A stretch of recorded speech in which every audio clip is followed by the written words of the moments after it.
Good morning to all. Myself Vijaypal, PGT History, Government Senior Secondary School, Rodai, Rewari, Class 12th, Chapter 15th, संविधान का निर्माण एक नए युग की शुरुआत भाग 2। I welcome everyone to in this topic। पाठ के उद्देश्य। डियर स्टूडेंट्स, पाठ के इस भाग के उद्देश्य इस प्रकार हैं। पहला, संविधान निर्माण की प्रक्रिया के तहत यह जानना कि नागरिकों के अधिकार किस तरह निर्धारित किए जाएं।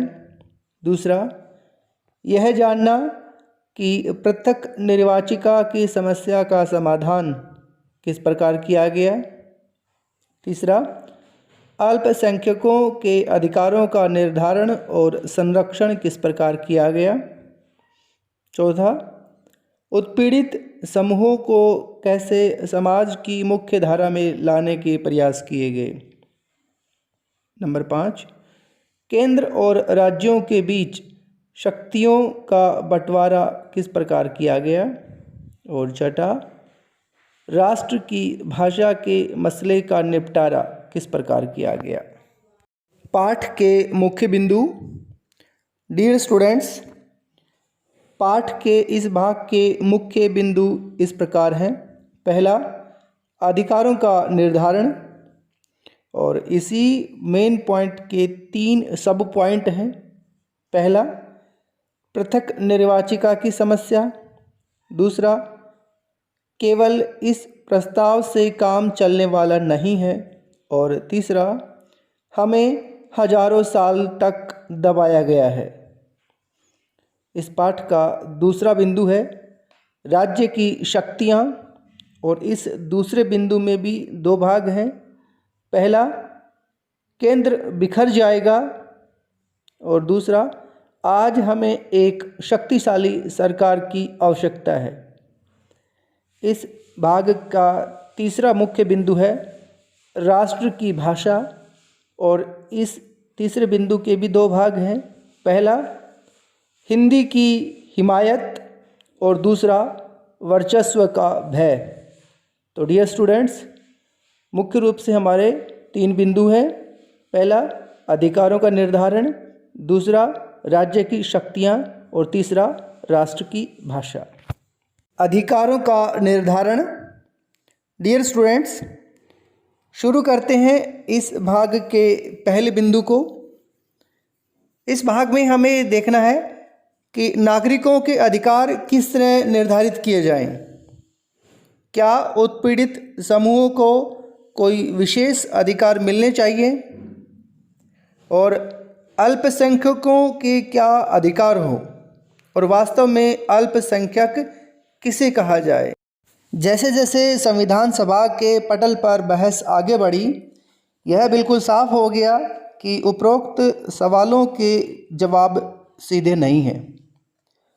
हालांकि जवाहरलाल नेहरू ने उद्घाटन भाषण में कहा था कि हमें जनता के दिलों में समाई आकांक्षाओं और भावनाओं को पूरा करना है, लेकिन यह भी कोई आसान काम नहीं था। जैसे जैसे आज़ादी की उम्मीद पैदा हुई, विभिन्न समूह अलग अलग तरह से अपनी इच्छाएं व्यक्त करने लगे। इन सभी अभिव्यक्तियों पर बहस करना जरूरी था, और परस्पर विरोधी विचारों के बीच किसी समाधान पर पहुंचना और एक आम सहमति पर पहुंचना जरूरी था। पृथक निर्वाचिका की समस्या। डियर स्टूडेंट्स, हमें इस भाग में यह समझना है कि संविधान सभा ने कैसे पृथक निर्वाचिका की समस्या का समाधान किया। पृथक निर्वाचिका का अर्थ होता है किसी समुदाय विशेष के लोगों के द्वारा उसी समुदाय के प्रतिनिधियों का चुनाव करना। 27 अगस्त 1947 को मद्रास के बी पोकर बहादुर ने संविधान सभा में पृथक निर्वाचिका बनाए रखने के पक्ष में एक प्रभावशाली भाषण दिया। बहादुर ने कहा कि अल्पसंख्यक सब जगह होते हैं, उन्हें हम चाहकर भी नहीं हटा सकते। हमें ज़रूरत एक ऐसे राजनीतिक ढांचे की है जिसके भीतर अल्पसंख्यक भी औरों के साथ सद्भाव के साथ जी सकें और समुदायों के बीच मतभेद कम से कम हों। उन्होंने कहा कि इसके लिए ज़रूरी है कि राजनीतिक व्यवस्था में अल्पसंख्यकों का पूरा प्रतिनिधित्व हो, उनकी आवाज़ सुनी जाए और उनके विचारों पर ध्यान दिया जाए। देश के शासन में मुसलमानों की एक सार्थक हिस्सेदारी सुनिश्चित करने के लिए पृथक निर्वाचिका के अलावा और कोई दूसरा रास्ता नहीं है। पृथक निर्वाचिका के पक्ष में दिए गए इस बयान से ज़्यादातर राष्ट्रवादी भड़क गए। इसके बाद जो गर्मागर्म बहस चली उसमें इस मांग के खिलाफ तरह तरह के तर्क दिए गए। R.V. धुलेकर ने बहादुर को संबोधित करते हुए कहा था, अंग्रेज़ों ने संरक्षण के नाम पर अपना खेल खेला। इसकी आड़ में उन्होंने तुम्हें अर्थात अल्पसंख्यकों को फुसला लिया है। अब इस आदत को छोड़ दो, अब कोई तुम्हें बहकाने वाला नहीं है। सरदार पटेल ने कहा था कि पृथक निर्वाचिका एक ऐसा विष है जो हमारे देश की पूरी राजनीति में समा चुका है। उनकी राय में यह एक ऐसी मांग थी जिसने एक समुदाय को दूसरे समुदाय से भिड़ा दिया है, राष्ट्र के टुकड़े टुकड़े कर दिए हैं, रक्तपात को जन्म दिया है और देश के विभाजन का कारण बनी है। पटेल ने कहा, क्या तुम इस देश में शांति चाहते हो? अगर चाहते हो तो इसे अर्थात पृथक निर्वाचिका को फौरन छोड़ दो। पृथक निर्वाचिकाओं की मांग का जवाब देते हुए गोविंद वल्लभ पंत ने ऐलान किया कि यह प्रस्ताव न केवल राष्ट्र के लिए बल्कि अल्पसंख्यकों के लिए भी खतरनाक है। उनका कहना था कि यह एक आत्मघाती मांग है जो अल्पसंख्यकों को स्थायी रूप से अलग थलग कर देगी, उन्हें कमज़ोर बना देगी और शासन में उन्हें प्रभावी हिस्सेदारी नहीं मिल पाएगी। सारे मुसलमान भी पृथक निर्वाचिका की मांग के समर्थन में नहीं थे। उदाहरण के लिए बेगम एजाज रसूल को लगता था कि पृथक निर्वाचिका आत्मघाती साबित होगी क्योंकि इससे अल्पसंख्यक बहुसंख्यकों से कट जाएंगे। 1949 तक संविधान सभा के ज़्यादातर सदस्य इस बात पर सहमत हो गए थे कि पृथक निर्वाचिका का प्रस्ताव अल्पसंख्यकों के हितों के खिलाफ है। इसकी बजाय मुसलमानों को लोकतांत्रिक प्रक्रिया में सक्रिय भूमिका निभानी चाहिए ताकि राजनीतिक व्यवस्था में उनको एक निर्णायक आवाज़ मिल सके। केवल इस प्रस्ताव से काम चलने वाला नहीं है। डियर स्टूडेंट्स, इस भाग में हम देखेंगे कि कैसे संविधान सभा ने किसानों और आदिवासियों से संबंधित अधिकारों को सुरक्षित किया। उद्देश्य प्रस्ताव का स्वागत करते हुए किसान आंदोलन के नेता और समाजवादी विचारों वाले N.G. रंगा ने आह्वान किया कि अल्पसंख्यक शब्द की व्याख्या आर्थिक स्तर पर की जानी चाहिए। रंगा की नज़र में असली अल्पसंख्यक गरीब और दबे कुचले लोग थे। उन्होंने कहा कि ऐसी परिस्थितियां बनाई जाए जहां संविधान सभा द्वारा दिए गए अधिकारों का जनता प्रभावी ढंग से प्रयोग कर सके। रंगा ने कहा कि उन्हें सहारों की ज़रूरत है, उन्हें एक सीढ़ी चाहिए। N.G. रंगा ने किसानों के साथ साथ आदिवासियों के हितों की भी आवाज़ उठाई। हालांकि आदिवासियों के ज़बरदस्त वक्ता के तौर पे जयपाल सिंह हैं। जयपाल सिंह ने कहा कि एक आदिवासी होने के नाते मुझसे यह उम्मीद नहीं की जाती कि मैं इस प्रस्ताव की पेचीदगियों को समझता होऊंगा, लेकिन मेरा सहज विवेक कहता है कि हम में से हर एक व्यक्ति को मुक्ति के मार्ग पर चलना चाहिए और मिलकर लड़ना चाहिए। महोदय, अगर भारतीय जनता में ऐसा कोई समूह है जिसके साथ सही व्यवहार नहीं किया गया है तो वह मेरा समूह है। मेरे लोगों को पिछले 6000 साल से अपमानित किया जा रहा है, उपेक्षित किया जा रहा है। मेरे समाज का पूरा इतिहास भारत के गैर मूल निवासियों के हाथों लगातार शोषण और छीना झपटी का इतिहास रहा है। जयपाल सिंह पृथक निर्वाचिका के हक में नहीं थे, लेकिन उनको भी यह लगता था कि विधायिका में आदिवासियों को प्रतिनिधित्व प्रदान करने के लिए सीटों के आरक्षण की व्यवस्था जरूरी है। उन्होंने कहा कि इस तरह औरों को आदिवासियों की आवाज़ सुनने और उसके पास आने के लिए मजबूर किया जा सकेगा। हमें हजारों साल तक दबाया गया है। प्यारे बच्चों, इस बिंदु में हमें यह देखना है कि संविधान में दमित जातियों अर्थात डिप्रेस्ड कास्ट के अधिकारों को किस तरह परिभाषित और सुरक्षित किया गया है। राष्ट्रीय आंदोलनों के दौरान डॉक्टर बी.आर. अम्बेडकर ने दमित जातियों के लिए पृथक निर्वाचिकाओं की मांग की थी, जिसका महात्मा गांधी ने यह कहते हुए विरोध किया था कि ऐसा करने से ये समुदाय स्थायी रूप से शेष समाज से कट जाएंगे। मद्रास के सदस्य जे नगप्पा ने कहा था, हम सदा कष्ट उठाते रहे हैं और अब और कष्ट उठाने को तैयार नहीं हैं। हमें अपनी जिम्मेदारियों का एहसास हो गया है। हमें मालूम है कि अपनी बात कैसे मनवानी है। मध्य प्रांत के श्री के.जे. खांडेलकर ने कहा था, हमें हजारों साल तक दबाया गया है। इस हद तक दबाया गया है कि हमारे दिमाग, हमारी देह काम नहीं करती और अब हमारा हृदय भी भाव शून्य हो चुका है। न ही हम आगे बढ़ने के लायक रह गए हैं। यही हमारी स्थिति है। बंटवारे की हिंसा के बाद अंबेडकर तक ने पृथक निर्वाचिका की मांग छोड़ दी थी। संविधान सभा ने अंततः यह सुझाव दिया कि अस्पृश्यता का उन्मूलन किया जाए, हिंदू मंदिरों को सभी जातियों के लिए खोल दिया जाए और निचली जातियों को विधायिकाओं और सरकारी नौकरियों में आरक्षण दिया जाए। हालांकि कुछ लोगों का मानना था कि इससे भी सारी समस्याएं हल नहीं हो पाएंगी। जब तक सामाजिक भेदभाव को ख़त्म नहीं किया जा सकता, तब तक लोगों की सोच में बदलाव लाना जरूरी है। हालांकि लोकतांत्रिक जनता ने संविधान सभा के इन सभी प्रस्तावों का स्वागत किया। राज्य की शक्तियाँ। डियर स्टूडेंट्स, यह हमारे इस भाग का दूसरा बिंदु है, जिसमें हमें यह देखना है कि केंद्र और राज्य सरकारों के बीच शक्तियों का बंटवारा या विभाजन किस प्रकार किया गया। संविधान सभा में इस बात पर काफ़ी बहस हुई कि केंद्र सरकार और राज्य सरकारों के क्या अधिकार होने चाहिए।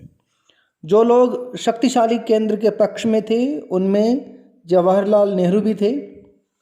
संविधान सभा के अध्यक्ष के नाम लिखे पत्र में उन्होंने कहा था कि अब जबकि विभाजन एक हकीकत बन चुका है, एक दुर्बल केंद्रीय शासन की व्यवस्था देश के लिए हानिकारक होगी, क्योंकि ऐसा केंद्र शांति स्थापित करने में, आम सरोकारों के बीच समन्वय स्थापित करने में और अंतर्राष्ट्रीय स्तर पर पूरे देश के लिए आवाज़ उठाने में सक्षम नहीं होगा। संविधान सभा में विषयों की 3 सूचियां बनाई गई थी: केंद्रीय सूची, राज्य सूची और समवर्ती सूची। पहली सूची के विषय केवल केंद्र सरकार के अधीन थे, जबकि दूसरी सूची के विषय केवल राज्य सरकारों के अंतर्गत थे। तीसरी सूची के विषय केंद्र और राज्य दोनों की साझा जिम्मेदारी थी, परंतु इसमें केंद्र सरकार के पास अधिक विषय रखे गए और समवर्ती सूची में भी प्रांतों की बजाय केंद्र को महत्व दिया गया। खनिजों और प्रमुख उद्योगों पर भी केंद्र सरकार का ही नियंत्रण था। केंद्र बिखर जाएगा। राज्यों के अधिकारों की सबसे शक्तिशाली हिमायत मद्रास के सदस्य के संतनम ने पेश की थी। उन्होंने कहा था कि यह न केवल राज्यों के लिए बल्कि खुद केंद्र के लिए भी सही होगा कि शक्तियों का पुनर्वितरण किया जाए।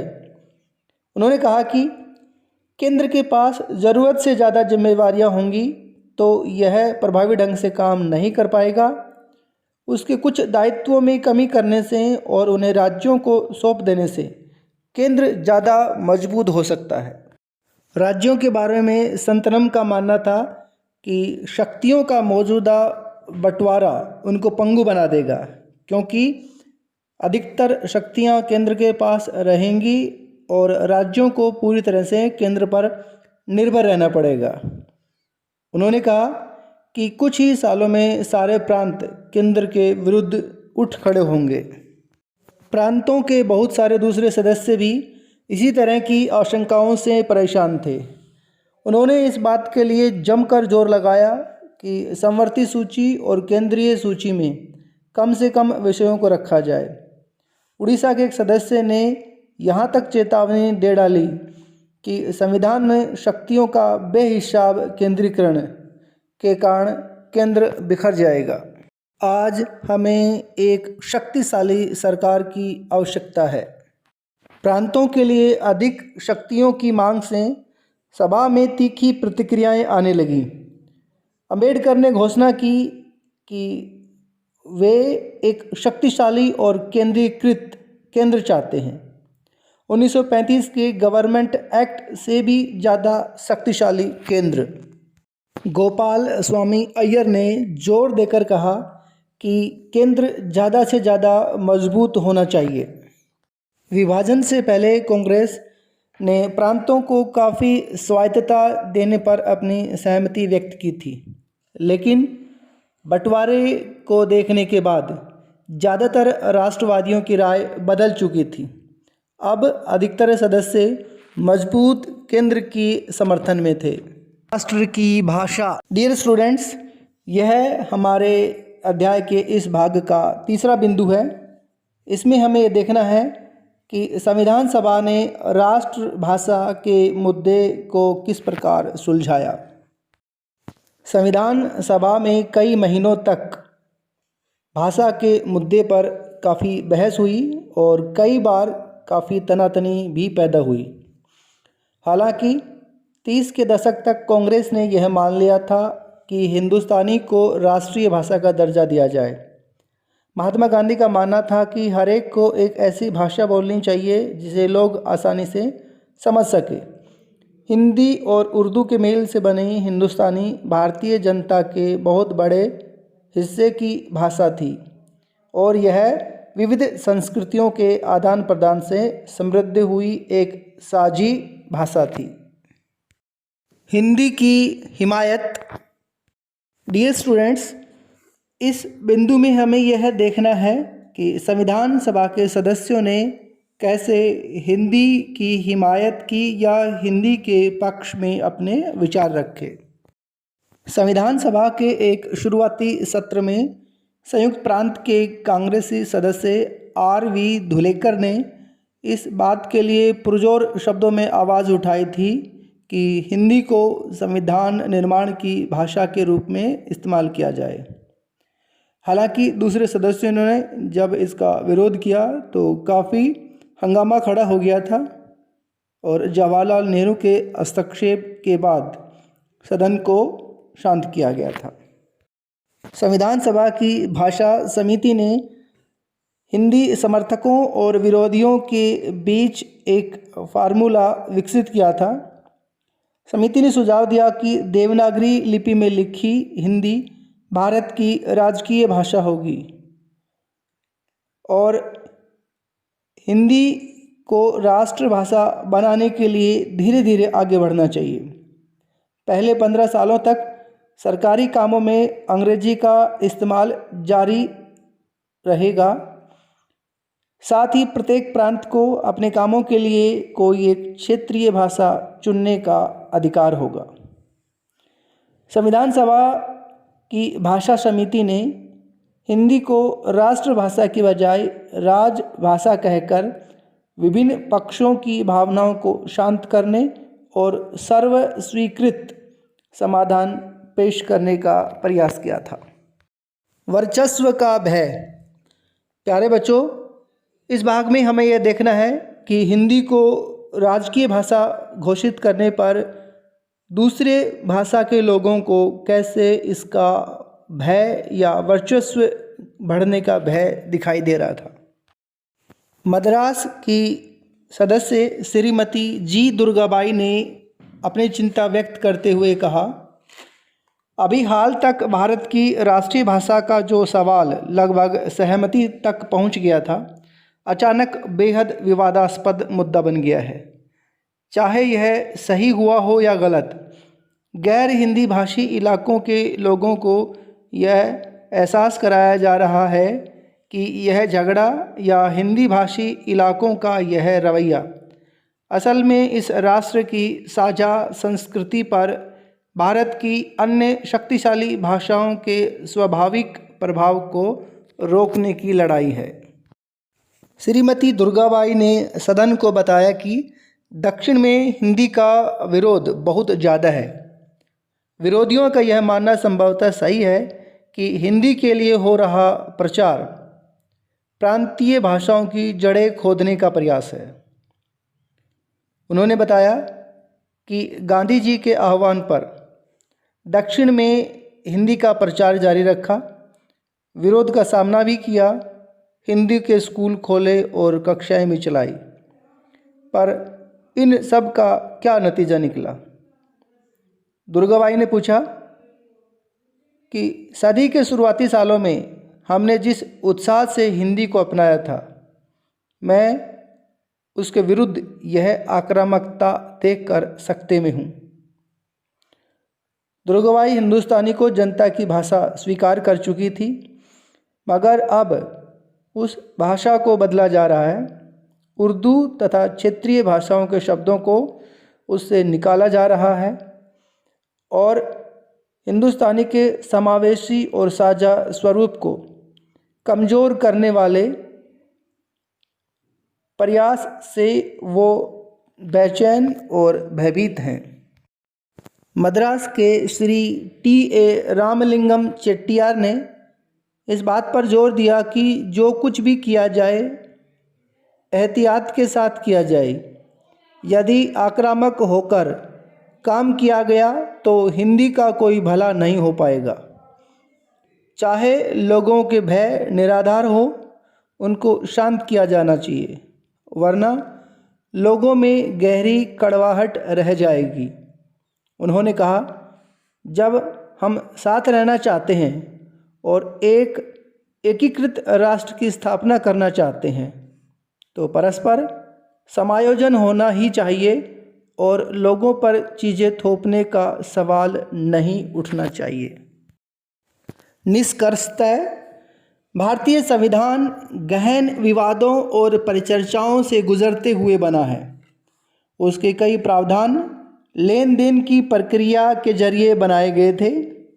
उन पर सहमति तब बन पाई जब सदस्यों ने दो विरोधी विचारों के बीच की जमीन तैयार कर ली। पाठ की दोहराई। डियर स्टूडेंट्स, पाठ के तीनों प्रमुख बिंदुओं पर चर्चा करने के बाद आइए एक बार पुनः पाठ की दोहराई करते हैं। संविधान निर्माण की प्रक्रिया के तहत हमने यह जाना है कि नागरिकों के अधिकार किस तरह निर्धारित किए गए हैं। साथ ही यह जाना है कि पृथक निर्वाचिका की समस्या का समाधान किस प्रकार किया गया है। तीसरा, अल्पसंख्यकों के अधिकारों का निर्धारण और उनका संरक्षण किस प्रकार किया गया है। अगली बात, उत्पीड़ित या दमित समूहों को कैसे समाज की मुख्य धारा में लाने के प्रयास किए गए हैं। अगला, केंद्र और राज्य सरकारों के बीच शक्तियों का बंटवारा किस प्रकार किया गया है। और अगली बात, राष्ट्र की भाषा के मसले का निपटारा संविधान सभा में किस प्रकार किया गया है। गृह कार्य। डियर स्टूडेंट्स, पाठ के सभी बिंदुओं पर विचार करने के साथ साथ पाठ की दोहराई करने के आधार पर आपको गृह कार्य के लिए निम्न प्रश्न दिए जा रहे हैं। पहला प्रश्न है, पृथक निर्वाचिका की समस्या संविधान निर्माण की जटिल समस्याओं में से एक थी, कैसे? दूसरा प्रश्न, अल्पसंख्यकों, आदिवासियों और जनजातीय समुदायों के हितों का भारतीय संविधान में पर्याप्त प्रावधान किए गए हैं, उदाहरण देकर समझाइए। तीसरा प्रश्न, बंटवारे की हिंसा ने संविधान सभा को एक मजबूत केंद्र बनाने के लिए प्रेरित किया था, अपने विचार लिखिए। अगला प्रश्न, राष्ट्रभाषा का मसला संविधान सभा पूरी तरह हल नहीं कर पाई थी, क्यों? और अंतिम प्रश्न है, भारतीय संविधान गहन वाद विवाद और आपसी समन्वय का नतीजा है, कैसे? डियर स्टूडेंट्स, पाठ के सभी बिंदुओं को पढ़ने तथा पाठ की दोहराई करने के आधार पर आपको गृह कार्य के लिए जो प्रश्न दिए हैं, उम्मीद है उनको आप आसानी से कर पाएंगे। फिर भी कोई दिक्कत है तो वीडियो को ध्यान से सुनिए और इन प्रश्नों को हल करने का प्रयास करें। आप सभी का बहुत बहुत धन्यवाद।